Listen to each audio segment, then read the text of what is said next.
Hello guys, कैसे हैं आप सब। चलिए शुरू करते हैं। The power of A positive attitude, सकारात्मक सोच की शक्ति, आपकी सफलता का रास्ता। आज शुरू करते हैं फ्रेंड्स अध्याय 6 से। अध्याय 5 हो चुका है। चलिए फ्रेंड्स शुरू करते हैं। अध्याय 6, आपसी व्यवहार की कला को निखारना। सकारात्मक सोच उन सारे विकल्पों को ठीक करती है जो उत्तम परिणाम देते हैं। काम की जगह पर सबसे बड़ी समस्याएं टेक्निकल क्षमता के कारण नहीं बल्कि व्यवहार कुशलता से आती है। आप अपने सहयोगियों से कैसे संबंध रखते हैं उससे सफलता और असफलता तय होती है। अधिकतर स्थितियां जटिल नहीं होती और छोटे कामों से बेहतर बनाई जा सकती हैं। दूसरों का ध्यान रखें। समय पर आकर भोजन और अन्य ब्रेक के समय में ही विश्राम करके अपने निजी फ़ोन या ईमेल को सीमित करके निजी समस्याओं को घर पर छोड़कर दूसरों की चीज़ों का सम्मान करके और समय ना बर्बाद करके मापदंड के हिसाब से कपड़े पहनकर निजी चीज़ों का सम्मान करके और गलत गपबाजी से बचकर हम दूसरों का ख्याल रख सकते हैं। चिंता की चीज़ों के बारे में बात करें इससे पहले कि वो बड़ी समस्याएं बन जाएं। किसी चीज़ को इस हद तक ना बढ़ाएं कि यह संकट बन जाए। इसके बारे में ज़्यादा ना किया जा सके। पहल करें। चेन ऑफ कमांड का सम्मान करें जब इसकी आशा हो, लेकिन दूसरों के मदद दें जब ज़रूरत हो। ऐसा मान लें कि जिस भी इंसान से आप मिलते हैं उसकी गर्दन पर एक साइन है जो कह रहा है मुझे महत्वपूर्ण महसूस कराओ। आप सिर्फ सेल्स में नहीं बल्कि जीवन में भी सफल होंगे। बदलाव के लिए तैयारी करना। प्रगति के लिए हमेशा बदलाव जरूरी होता है।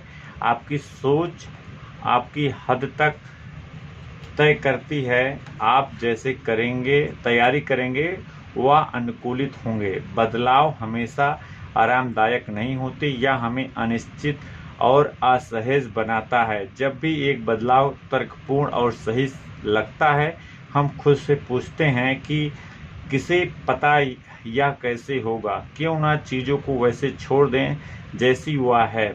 हम उन नए आइडिया के खिलाफ होते हैं जो हमारा जीवन बदल देते हैं, लेकिन महसूस करते हैं कि जो लोग प्रयोग नहीं करते वो पीछे छूट जाते हैं। ये नीतियाँ मदद कर सकती हैं। देखने की कोशिश करें कि नए आइडिया की सही परीक्षा की जाए। उन्हें ऐसे परिचय ना दें मानो वो नए और अजूबे हैं। जिन्होंने आप सही रास्ते पर ले जाएंगे उन्हें विकल्पों के रूप में प्रस्तुत करें। जिन चीज़ों को आपने या अन्य लोगों ने सफलतापूर्वक किया है उनके साथ समान बिंदुओं पर जोर डालें। लोगों को उनके बारे में थोड़ा सोचने दें, फिर उन्हें लेकर आएं। उन लोगों के बारे में बात करें जो आपको देखते हैं, पर उन पर दबाव न डालें। जिनके बारे में एक रोचक संभावना के रूप में बात करें। दूसरों के नज़रिए के बारे में सुने। एक लंबे समय में किए गए छोटे बदलाव किसी बड़े बदलाव की तुलना में कम परेशान करेंगे। अगर प्रतिरोध बहुत गहरा हो या अच्छा होगा कि कुछ समय के लिए छोड़ दिया जाए, लेकिन इसे भूल ना जाएं। इसे बाद में ऐसे रूप में लेकर आएं जिसमें कम प्रतिरोध हो और जब समय ज़्यादा सही हो। याद रखें, सिर्फ तर्क से आप केस नहीं जीतेंगे। आप कुछ लोगों पर बदलाव का दबाव डाल सकते हैं, लेकिन उन्हें पसंद करने के लिए मजबूर नहीं कर सकते। इसी पर दबाव डालने से पहले थोड़ा समय खरीद लें। प्रगति के लिए बदलाव जरूरी है, लेकिन इसे करना आसान नहीं होता। इसी शुरू से ही जान लेने से परेशानी को मापने का एक रास्ता मिल जाता है। बदलाव की प्रतिरोध का समाप्त करना। काम में बदलाव का प्रतिरोध कई रास्तों में दिखता है, जैसे लोगों का अनुपस्थित होना, कर्मचारियों का टर्नओवर, ट्रांसफर का निवेदन, शिकायतें, सहयोग में कमी और उत्पादक क्षमता में कमी। सबसे ज़्यादा प्रतिरोध उन बदलावों के लिए होता है जिनके कारण नौकरी जाती है, कुशलता के मूल्य में कमी आती है, आमदनी कम होती है या फिर नए सिस्टम में के आने से पूरा सहयोग देने का हिचक होती है। नए आइडिया के लिए सहयोग पाने के लिए दो सबसे विश्वस्त तरीके हैं। नंबर 1, भाग लेने के लिए प्रोत्साहित करना, और नंबर 2, प्रतिरोध हटाना। भाग लेने के लिए प्रोत्साहित करना, आप कौन सी समस्याएं देखते हैं? क्या आप कारणों को अलग कर सकते हैं? क्या आपने उन पर काम करना शुरू कर दिया है, भले ही आप एक गंभीर समस्या को हल करने की कोशिश कर रहे हो या रोज का काम कर रहे हो? सलाह पाना उसकी सफलता में बहुत सहयोग करेगा। सफल लीडर समझते और मानते हैं कि अधिकतर लोग सलाह देना चाहते हैं। जब वो ऐसा नहीं करते हैं तो इसका कारण वह होता है कि उनके मैनेजर ने किसी न किसी तरह स्पष्ट कर दिया है कि वो उनकी सलाह जानने में रुचि नहीं रखते। परिणाम, वो नए और बेहतर तरीकों को सोचने में समय नहीं बर्बाद करते। आप कितने भी बुद्धिमान क्यों ना हो, साथ काम करने वाले लोगों के दिमाग और आइडिया को अनदेखा करना एक गलती है। जो लोग रोज किसी काम को करते हैं उन्हें बेहतर पता होता है कि इसे अच्छा ढंग से कैसे किया जाए।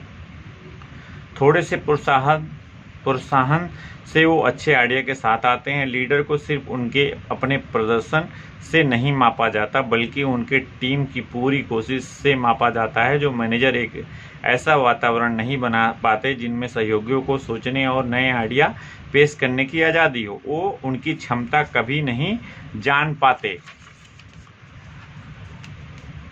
क्या आपने नोटिस किया है कि बेस्ट मैनेजर के पास अक्सर सबसे अच्छे असिस्टेंट होते हैं?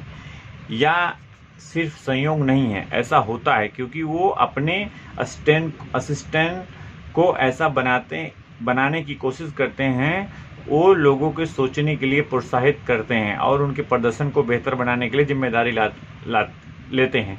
सलाह पाने का सबसे अच्छा तरीका है कि उसे मांगा जाए। जब भी आपको कोई समस्या हो, उन लोगों से बात करें जो उससे जुड़े और उनका सहयोग मांगें। अधिकतर लोग सलाह देने में खुश होंगे। सारी सलाहों के लिए प्रशंसा करें, उन पर जो सोचने के समय निकालें। जवाब देने के लिए सबसे पहले निकालकर संतुष्ट दें। प्रतिरोध पैदा किए बिना सलाहों को स्वीकार करना।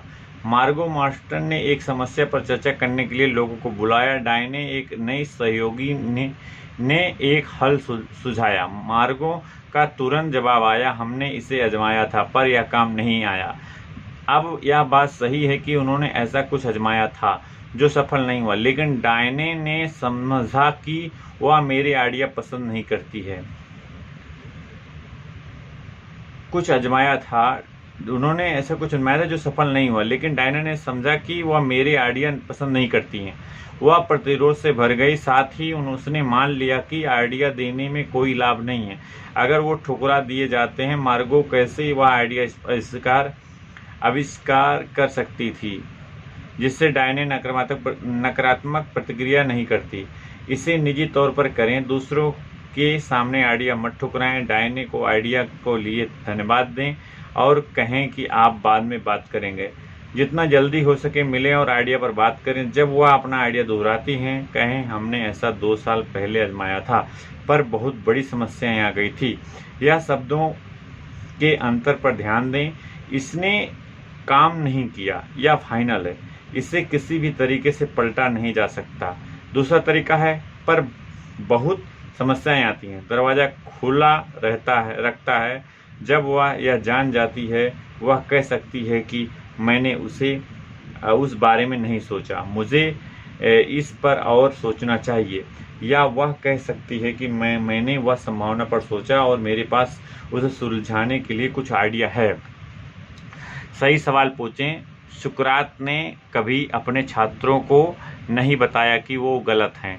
अगर एक छात्र गलत जवाब लेकर आता था तब सुकरात दूसरा सवाल पूछते थे। सही शब्दों में सवाल पूछकर वो छात्रों को समस्या के बारे में सोचने के लिए प्रेरित करते थे और सही हल लेकर आते थे। इस महान शिक्षक को अनुगमन करें। डायने ने सही सवाल पूछकर मार्गो उसे दोबारा सोचने, मूल्यांकन करने और एक बेहतर आइडिया बनाने के लिए सक्षम बना सकती थी।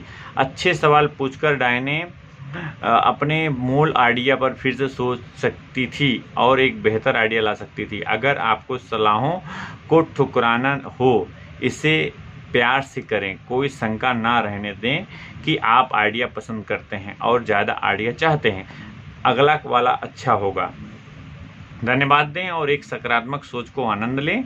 इससे आपको अपनी क्षमता की रोज परीक्षा करने का मौका मिलता है। गोल्डन स्टेटमेंट है, बहुत ही प्यारी लाइन है। धन्यवाद दें और एक सकारात्मक सोच का आनंद लें।